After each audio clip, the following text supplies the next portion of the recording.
Hello and welcome to Wingin It. So once again, we are back with some more gameplay from the Blue Tip Bash group stage, and I'm just going to say it now. This is one of the weirdest games I have ever played. You'll see why, kind of as it evolves. Really, it kind of started off with the starting hand, so yeah, kind of speaks for itself there. Not a whole lot of great options. I think probably the stilt is the only one that's even remotely usable early on in the game. Everything else there is just a big pile of garbage, and yeah, wish I didn't have to look at it. So obviously the tray, you'll see we've got the barn swallow, but I'm going second, so I'm not even going to get a look in at that. I know my opponent is going to be snapping that up straight away. So really for me, it's kind of working out, okay, if that dunnock is going to be there, I might just have to rely on that as a forest bird, but then that needs a worm and a seed. If I want to be getting the stilt down, that needs another couple of worms. I'm going to need a couple of trips to the bird feeder. So really, these extra birds I'm keeping are just there as a way to discard. Because at the moment, I just need seeds and worms. I don't need cherries. I don't need fish. I don't need rodents. So if I'm keeping those, it's just a gamble on what birds I might find that might be able to use those foods. So yeah, obviously they do go for the barn swallow. So I grab the dunnock. And then the titmouse comes up, and I probably would rather have that than the dunnock. You know, the dunnock's not a bad option. Certainly, if I expect my opponent to lay lots of eggs, the grasslands with the barn swallow, then I can get a few free eggs between the rounds, which is always nice.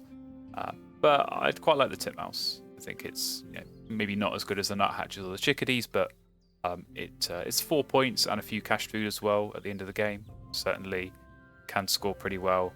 And yeah, now that I see my opponent's got this pleated woodpecker down, that is certainly making me think, right, I should be going for this titmouse because pleated woodpecker, I'm going to be getting some free eggs, but only if I have a cavity nest. And equally, if that's going to be my opponent's source of eggs, at least in the early game, then they're not going to be laying eggs, and so I'm not going to be getting anything from this dunnock.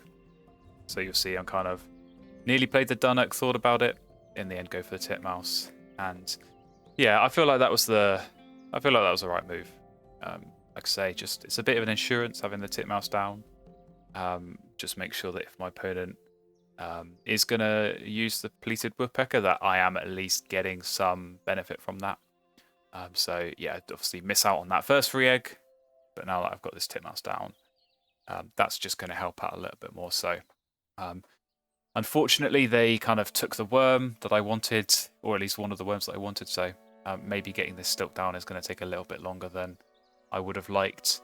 But yeah, my opponent on that previous turn, they played the common loon, which is always an interesting opening wetland bird.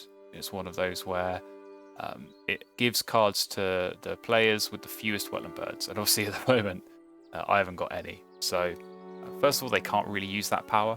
But also secondly, even if I do play this still, and then we're going to be tied, if they start activating it, I'm going to be benefiting from that. And with such weak access to cards, I don't mind that at all. I don't mind if they give me some free ones. So yeah, you'll see I'm kind of like looking at this, kind of working out, okay, if I can get another worm here, that's going to help. I can look to get the stilt down. Sorry, dunnock, I never spent a turn picking you up, but probably you're going to have to go here just for extra food. And there we go, plenty of worms on the reroll. So pretty happy with that. And yeah, this is kind of the point where I start seriously entertaining the possibility of playing the Buick's Wren, because I'm looking at my opponent's setup. You know, I know they've got this barn swallow, so I'm thinking they can obviously grab one of the worms there, they can play that and then start to lay some eggs in that. And they'll get up to 3. That's how many spaces the barn swallow's got, and that's kind of their limit for this first end of round. That said, they've only got 2 turns left, so 1 turn playing it and 1 turn laying eggs on it only gets them to 2. So I know that if I can play this Buick's Wren, I've got a couple of turns to lay eggs, so you know I can lay eggs, and maybe I get a free egg as well from the pleated woodpecker. You might have seen there, I did just get the achievement pop up. The Buick's Wren was the only bird in the game that I hadn't played before. That was the last one I needed to complete the full list. And I mean, I've played hundreds of hours, you know, maybe thousands of hours of Wingspan at this point. And this is my first time playing the Buick's Ren, so yeah, first time for everything. And I guess I've just never found the time and place to use it. But this certainly was the perfect time and place. So yeah, you see, I obviously managed to get rid of the cherry and get 3 eggs on there, and yeah, I can actually really make use of the power, move it up into the forest. It means that when I do go for food, I can obviously maybe try and get some worms on this reroll when I go for it. And there we go. Very fortunately, there are indeed 2 worms there. Move the Buick's Ram back down into the grasslands, and it's already won the end of round. So very, very nice indeed. And yeah, here we go into round 2, and it's not a bad looking tray. I think certainly the Great Crested Grebe is pretty nice, particularly with kind of this weak card access like I was talking about. That's obviously going to help draw some extra cards, obviously look at quite a few cards as well, so I was quite happy to see that. And the Gozorg as well, I think is a good option. Certainly if you are going to spend quite a few turns drawing cards, you know, to be able to use those to get the Gozorg down instead of food is a nice option indeed, particularly when I don't have the best access to food at the moment. So do go for cards there.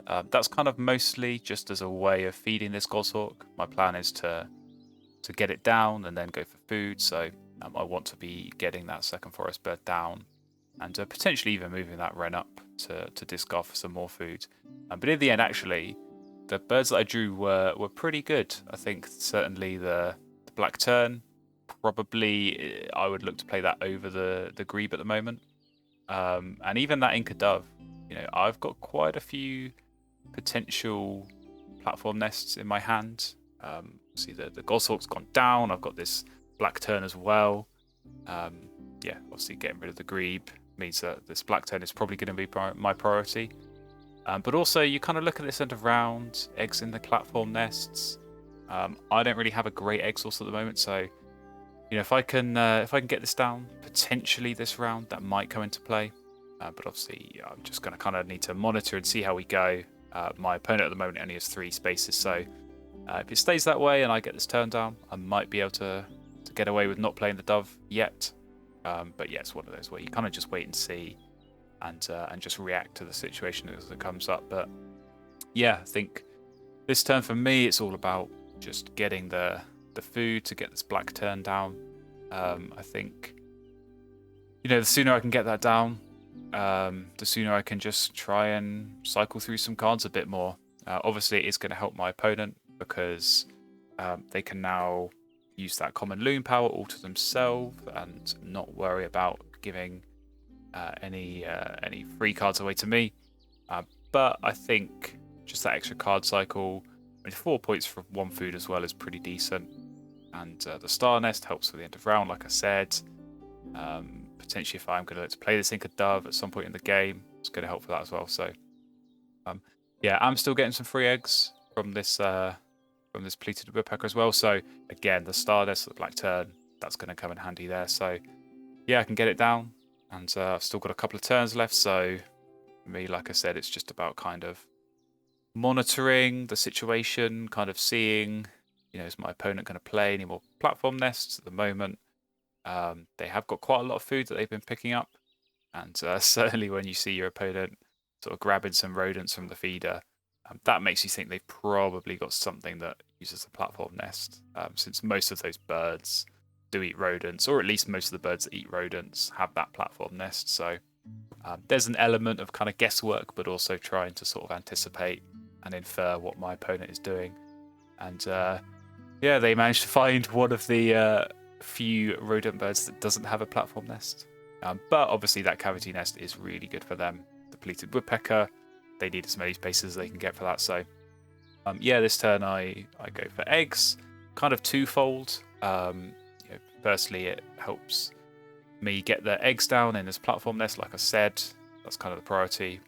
But also, I can now start moving this wren around and actually using the power. So obviously these migratory powers, I think they can often be overlooked, and you know, I myself am guilty of this at times, overlooking these powers. They have a time and a place where they can be very, very useful, and certainly in this case where I'm able to use it to get extra cards and then extra food as well. That really can be very, very strong. So yeah, just kind of last turn there. I was hoping I could get a free egg from the Pleated Woodpecker to just put in that black turn. I think potentially my opponent kind of spotted that and realised, nah, I'm not going to give you a free egg there. I'll make you work for it. So yeah, I did have to lay eggs for just 2 points, but if it wins me the end of round goal and gets me 3 more points, then I think that's very worthwhile. So yeah, we go here into the third round, and this tray was almost kind of tailor-made for the end of round goal. So as you see, it's white and no powers. My opponent grabs one of them, one of those double birds that was there. I'm kind of looking at these other two. So yeah, not just for this end of round goal, but I think as well, you know, it fits my setup. So certainly, obviously the red-eyed vireo, the star nest helps both the Inca dove that I've got in my hand, but also this flycatcher that's in the tray that I'm also going to look to pick up. You know, I've already got quite a few of these cavity nests down.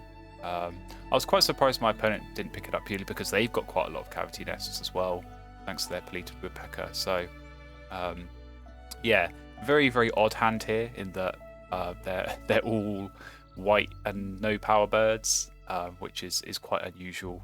And yeah, like I said, kind of really synergized pretty well with this end of round goal. But yeah, unfortunately, don't want to be discarding any of those. I think I can make use of all of them. So do just go for the food and move the Buick's Ram back down. But what this does give me the opportunity to do is I can play the double play in the forest here. So I'm going to go for Vireo and Condor. Hope for a nice bonus card. Ethologist, very nice, 4 points already. I will take that. And now, when I go for cards, I can move the Wren up, and suddenly I'm getting that extra food because I've got the 2 birds there, and presumably I'm going to draw some birds that I actually don't want to play, and not any of these lovely white power birds that I've got. But yeah, I feel, even though this is a very odd setup, it feels like it is all kind of coming together. You know, I've got these 2 kind of egg bombs that I can get down in the final round. I think traditionally in that final round you look to get lots of eggs down. Usually that's just through running a really efficient grassland engine.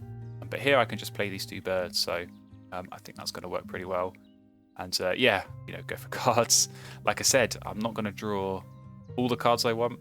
I think probably none of those are ones that I would look to play. The kite is an interesting one. I think particularly if I am going to play this Inca dove, then that's an extra egg. And you know, I've already got a worm to play the Mississippi kite, so yeah, if I kind of think about the extra egg I'm going to get from the dove, then it's basically 5 points for 1 food, which is pretty good. But yeah, I mean, it's not the biggest issue to draw these kind of birds that I'm not going to look to play, because like I said, I could always turn those into food at a later date. I'm still going to get something out of them. So yeah, like I said, it's kind of Mississippi kite. I feel like that kind of works as a good option. Certainly means that you know, when I go for food next, when I move that Buick's Wren down, if I do have to lay eggs, then I am at least getting 3 eggs instead of just a 2 from having only 1 bird there. So I can think about maybe getting some extra eggs from that as well. Obviously, as well as the extra platform nest egg that I'm going to get when I look to play this Inca dove later. So yeah, obviously the end of round god, I'm in a pretty strong position. I've got these 4 white and no power birds down. My opponent only has that house wren, so yeah, I think they're satisfied with just the 1. You know, you take the loss there, you take the qualification for the end of round, and you're happy with that. So yeah, here we go. We go for food, and kind of mostly what I'm looking for there. Obviously worms and cherries and seeds is what I want for some of these double plays. But not everything I need, so I know I'm going to have to go for food once more. But yeah, kind of 5 turns left here in this final round. I really had to think carefully about what I was going to do with these 5 turns. I'm pretty confident that 2 of them are going to be playing birds. Obviously this dove and this flycatcher that I've got, really want to get those down. I am going to need some more food, so that's another turn. That leaves me with 2 more. So the question for me was, do I just spend those 2 turns laying eggs once I have got these birds down, particularly if I need to for this end of round goal, or do I gamble and go for cards once more? So when I did go for food on the final turn of the last round, I sort of preemptively moved that Buick's Wren down. I think the safe play would have been to leave it in the forest. Obviously, that's where it needs to be for the end of round goal. But when you're going first in that final round, I think you always want to set yourself up with the chance of drawing birds, particularly on the off chance that there's something good in the tray. Obviously, in this case, not really anything in the tray that I'm going to look to play. Some birds that would have been nice earlier in the game, but certainly, yeah, at this point in the final round, not really what you're looking for. So you see I'm kind of looking at the scores. I'm seeing my absolute dominance in end of round goals, which is always nice to see, particularly when you kind of look at your board and you think there's not a whole lot of bird points here. You need to kind of get the points somewhere else. But yeah, like I say, was kind of a tricky decision. I was thinking, I was kind of doing the sums, and okay, a couple of turns laying eggs is going to be worth how much versus go for the cards, and if that doesn't pay off, and if I don't get the bird I'm looking for, how much is that going to be worth? You see I'm kind of toying around with playing some of these double birds already. At least maybe I get one of those down before moving the wren, and then I can get some extra eggs when I do lay eggs. But you see I do kind of gamble. And some interesting pickups. I think certainly the white throat is a really interesting one because 0 points in the final round. You traditionally look at that as a really bad option, but it is actually going to work perfectly for me here. Like I said, it kind of fits in with some of the food I'm already picking up. I've already got extra cherry. I mean, there's one in the feeder, so I might be grabbing that anyway. But my 2 bonus cards, Passerine Specialist and Ethologist. So at the moment I'm on 4 for Ethologist. If I'm getting these white powers in the grasslands, and then I can play this teal power on top, that's going to get another couple of points. But also Passerine Specialist, it's going to help bump me up to the next tier of that. So the 2 white power birds I was already going to play, they're going to help me qualify for the lower tier. And then if I get this white throat down, it's going to bump me up to the next tier. So it's 0 points. It's going to cost eggs to play, but it gets 2 points from one bonus card. It gets another 3 from another bonus card. And if I can make sure I max out on this power and get 4 or 5 eggs from it, that's going to come into play as well. So yeah, you'll see here, it is time to go for the food, and very, very nice on the reroll. I get everything that I'm looking for. I believe I will have to overpay a little bit on 1 or 2 of these birds, but that is not a problem at all.